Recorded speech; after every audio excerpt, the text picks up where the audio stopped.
Let me tell you about my first wife. We met through mutual friends at work who hosted an Xbox tournament.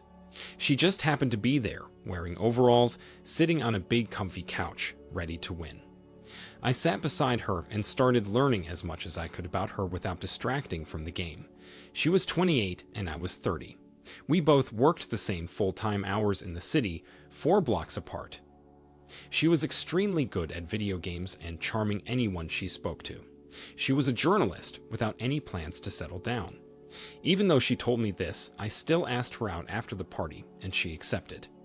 While we dated, and after we moved in with each other, we met up for lunch each day of the work week, occasionally walking the extra half-mile to visit the park.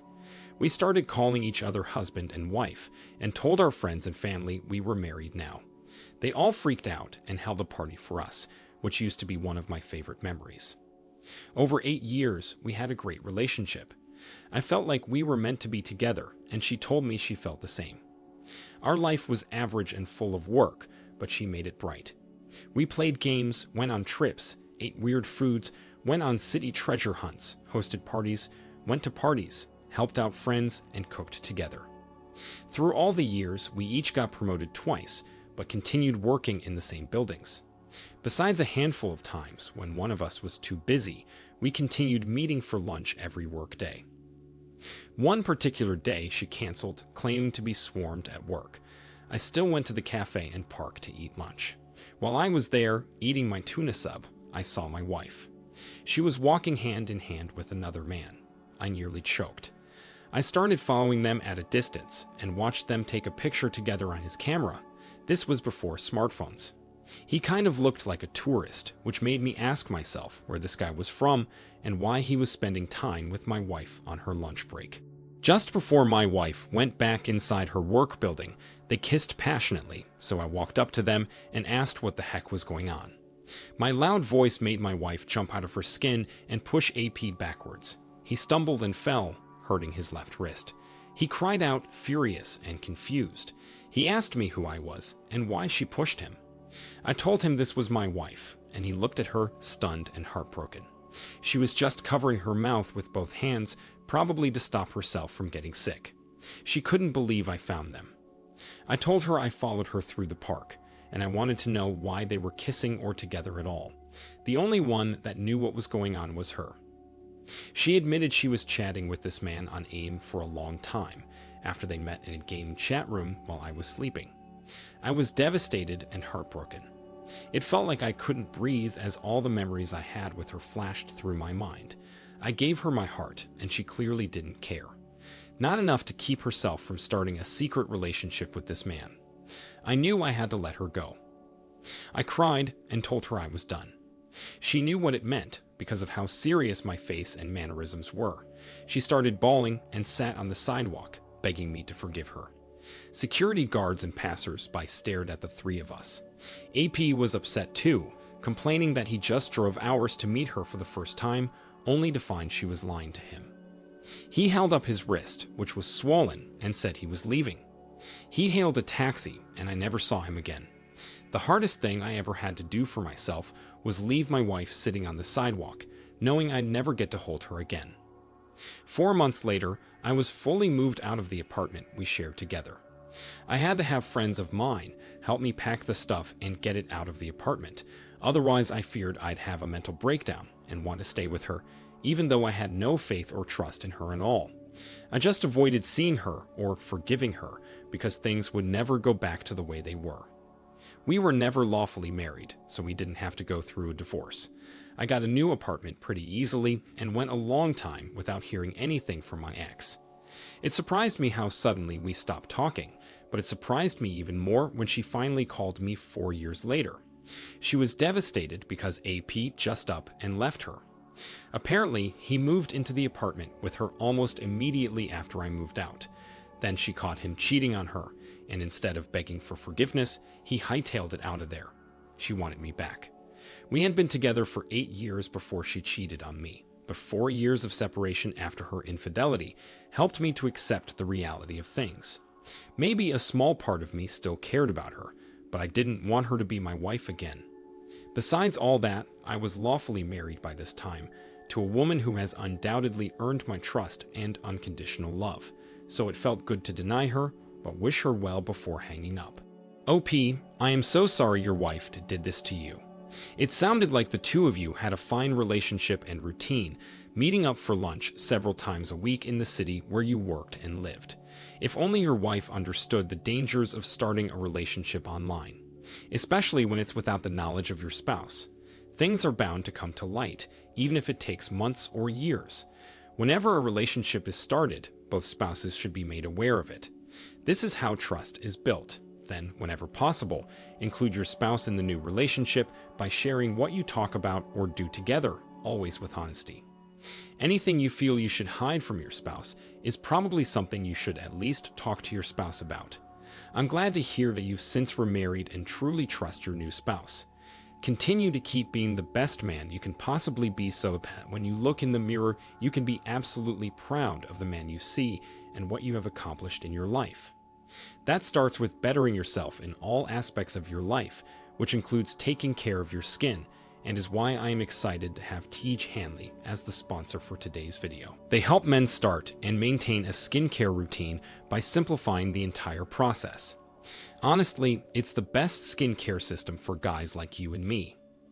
I recommend you start with their Level 1 system, which comes with all the basics.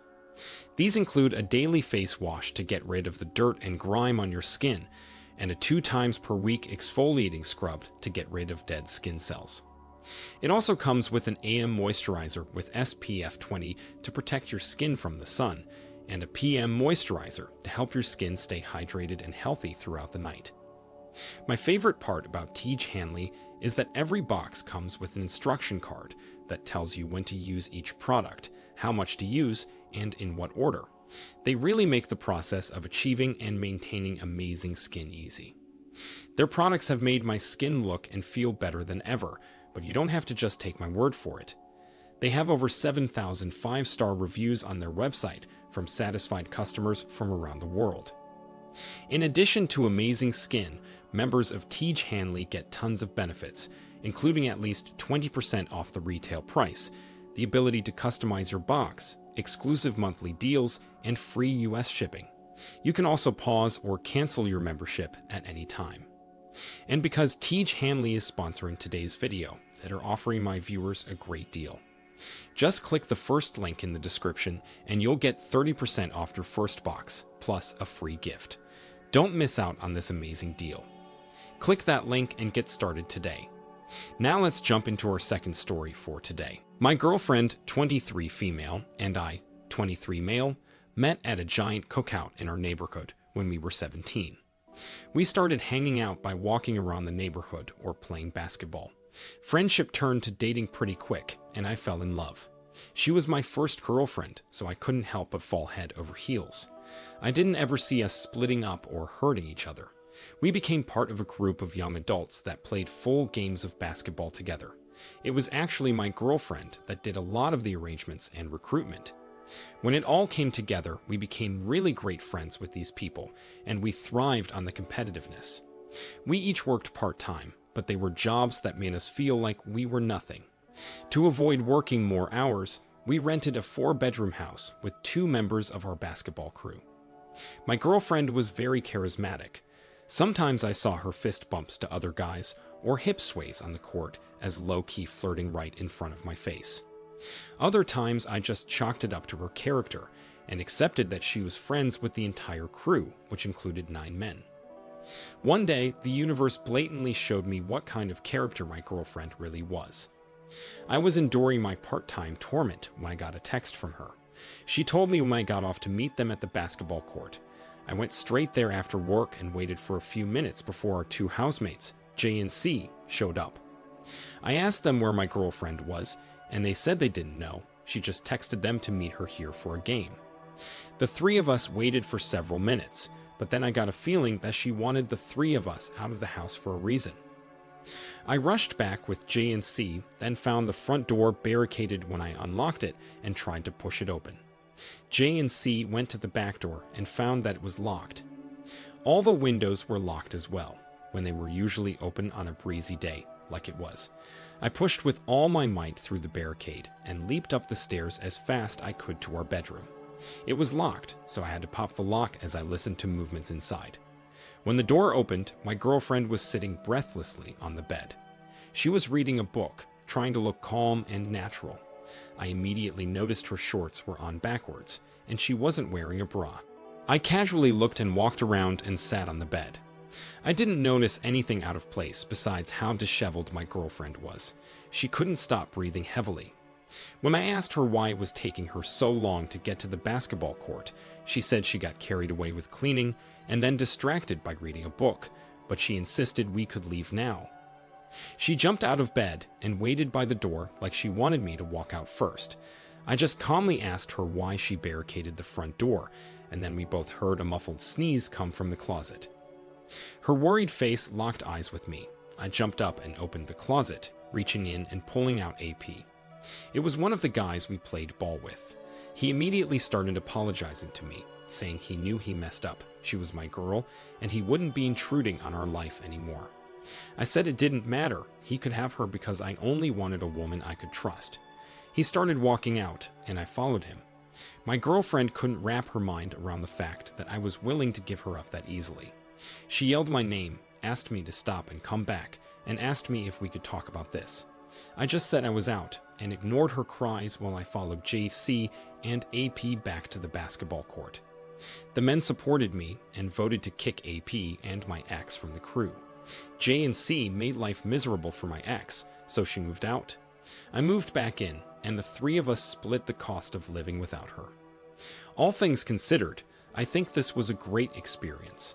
I'd be lying if I said it was easy, but I honestly needed to know what it meant to earn trust, and this was how I learned it. I had my friends for support, and they even helped me move back in. My ex was willing to sleep with anyone she felt attracted to. Her AP wasn't the last person I heard she had relations with. OP, this is exactly the opposite of what a real woman who cares about her man would have done. The whole purpose of dating someone is to find the person you want to commit yourself to. Through thick and thin, no matter what, you have a life partner by your side. But this level of commitment isn't just a pickup game of one-on-one.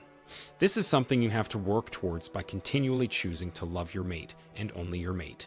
Even providing the opportunity to cheat, like your ex did, is grounds for breaking up. Any woman who does this needs to understand that secrecy, lying, and seeing another man without your man there is highly suspect and untrustworthy. Even if nothing would happen, it's not building trust at all. It's just making your man wonder when or if you're going to cheat on him. Maintaining friendships and going out without your spouse takes an incredible amount of earned trust on their part. When that's taken advantage of, it's hard to recover from. Thank you all for taking the time to listen to today's stories. If you enjoyed listening, please feel free to like and subscribe if you haven't already. Also, comment below with your thoughts on what happened. Take care.